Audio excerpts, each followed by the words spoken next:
Héloïse, aujourd'hui à la une de la science, on prend des nouvelles d'un projet scientifique qu'on suit de très près ici à la Tête au Carré. Oui Mathieu, on avait reçu à la fin de l'année dernière dans l'émission Samuel Vergès à la tête de l'expédition 5300. À l'époque, il préparait son départ avec son équipe à la Rinconada, la ville la plus haute du monde, qui culmine à 3500 mètres. 5300. 5300, Ouais. absolument. Pour travailler sur les effets de l'altitude sur le corps humain. Alors l'expédition touche à sa fin et on part tout de suite au Pérou où se trouve encore Samuel Vergès pour quelques jours. Bonjour. Bonjour. Vous êtes chercheur INSERM, responsable de l'équipe du laboratoire hypoxie-physiopathologie de l'université Grenoble-Alpes et responsable du projet Expédition 3500. 5300, Héloïse. 5300, mais qu'est-ce qui se passe avec qu'est-ce qui se passe avec ce chiffre? Je suis fâchée avec les chiffres, on va essayer de se reprendre. Où est-ce que vous êtes aujourd'hui? Vous êtes toujours à 5300 ou vous êtes un peu redescendu? Alors on est un petit peu plus en plaine relative, je dirais. On est sur l'altiplano à 3800 mètres d'altitude quand même, dans la ville de Puno, où de nombreux habitants vivent quasi normalement, et nous on commence à s'y habituer.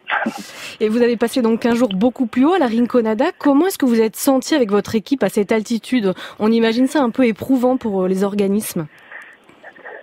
Oui, ça l'est. Des habitants de plaine, comme toute l'équipe, qui se rendent si haut et puis en quelques heures ou quelques jours, c'est forcément s'exposer à des réactions de l'organisme parfois difficiles.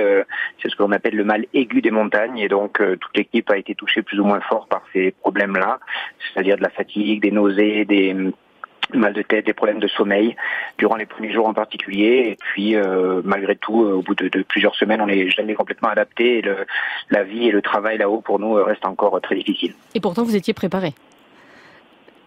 Oui, voilà, on avait déjà une expérience tous de l'altitude, mais malgré tout des organismes habitués à la plaine comme nous, d'un coup si haut, c'est forcément difficile pour vivre et encore plus pour travailler. Dans quelle mesure la quantité d'oxygène est réduite à 5300 mètres?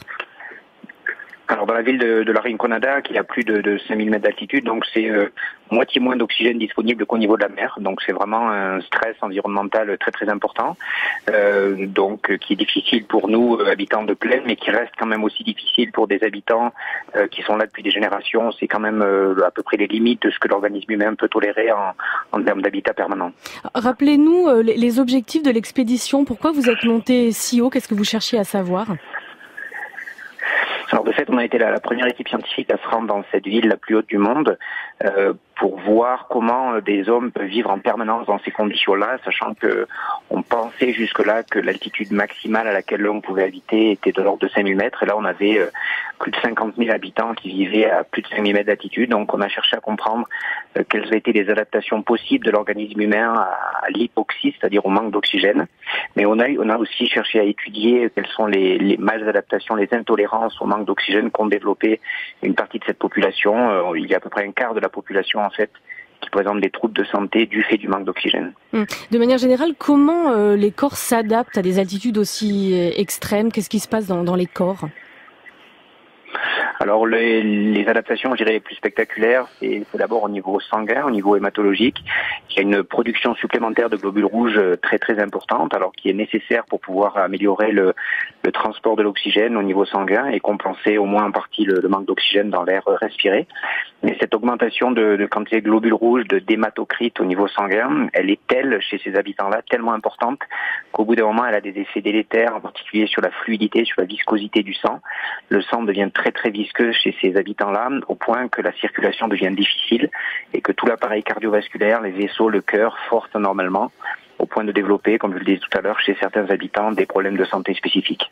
Donc ce qui veut dire, Samuel Vergès, que même les personnes qui habitent sur place et depuis très longtemps ne s'habituent pas finalement à la haute altitude, donc cette condition n'est pas normale pour un être humain. Alors voilà, ces niveaux d'altitude-là, avec, comme je disais, plus de la moitié d'oxygène de moins que par rapport au niveau de la mer, on touche là vraiment aux environnements maximum auxquels l'organisme humain peut s'adapter. Et il y a des grosses différences interindividuelles. Certains arrivent à s'adapter à peu près, alors que d'autres vraiment développent des intolérances à cet environnement-là. Certains doivent même redescendre de cette ville parce qu'ils ne peuvent pas y résider et y travailler en permanence. Et est-ce qu'on sait si l'espérance de vie de la population est diminuée ou ça reste mystérieux? Alors il faut savoir que c'est une population qui a à peu près aucun suivi médical, donc on a très très peu d'informations, et comme je le disais tout à l'heure, on est vraiment la première équipe de scientifiques à se rendre dans cette ville, donc On n'a pas d'idée précise sur l'espérance de vie là-haut, mais globalement, disons, avec les observations qu'on fait, on voit bien qu'il y a très peu de personnes très âgées, donc forcément un environnement comme ça et les contraintes physiologiques qui sont imposées réduisent probablement fortement l'espérance de vie. Ouais. Vous aviez un laboratoire CIO, vous avez fait beaucoup d'examens biologiques, comment vous avez procédé ? Alors on s'est déplacé, on a recréé sur place un véritable laboratoire, une quasi-clinique, je dirais, qui permet d'évaluer de multiples aspects de la santé, des caractéristiques physiologiques de ces habitants-là.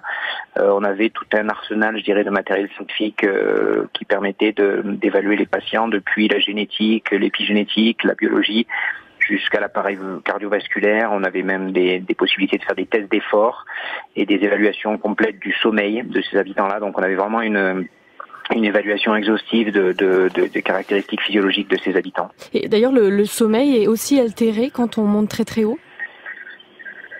Oui, alors l'exercice physique et le sommeil sont deux conditions sensibles, je dirais, lorsque l'on est en condition d'hypoxie, de manque d'oxygène.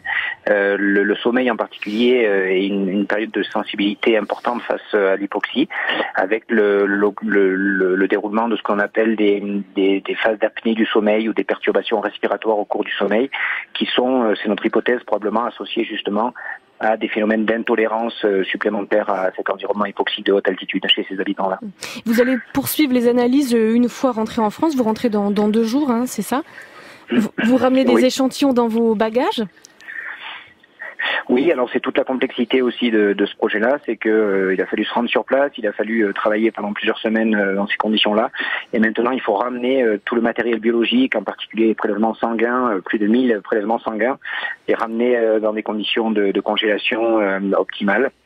Donc c'est ce que l'on gère actuellement dans ces derniers jours pour pouvoir ramener donc tout ce matériel biologique et toutes ces données dans nos laboratoires en France et puis pouvoir maintenant se lancer dans plusieurs mois d'analyse et de communication de ces résultats qui seront, c'est sûr, assez exceptionnels. Samuel Vergès, il paraît que quand on rentre en plaine après un long séjour en altitude, on a une patate d'enfer. Est-ce que c'est vrai ou pas ? Oui, alors tout le monde nous dit ça. Certes, on va revenir nous-mêmes avec quelques globules rouges en plus, oui, mais on revient surtout avec une très très grosse fatigue. On va mettre pas mal de jours et pas mal de semaines à récupérer. Donc au total, on va surtout être plus fatigué que la normale et puis nos globules rouges supplémentaires, au bout de quelques semaines, ils vont disparaître. Voilà. Donc ce sera la fin de notre adaptation à l'altitude. Merci beaucoup. En tout cas, vous êtes donc au Pérou à 3800 mètres d'altitude. Vous êtes redescendu, on le disait tout à l'heure, par rapport à votre altitude de 5003. Merci beaucoup en tout cas à vous, Samuel Vergès. Merci à vous. Bruno Boulier, est-ce qu'il y a de la végétation dans des hauteurs aussi importantes? On aurait pu poser la question à Samuel Vergès. Oui, il aurait dit mieux que moi parce qu'il y était. La Rinconada, apparemment, c'est très lunaire. Ouais, je pense qu'il n'y a rien. Même de la Puna, qui est déjà en dessous, là où ils sont dans l'altiplano, il n'y a quasiment rien. C'est très lunaire et très désertique. Donc la végétation a du mal à... C'est des toutes petites plantes, très adaptées, toutes petites. Merci beaucoup, Héloïse. À demain. Et à demain.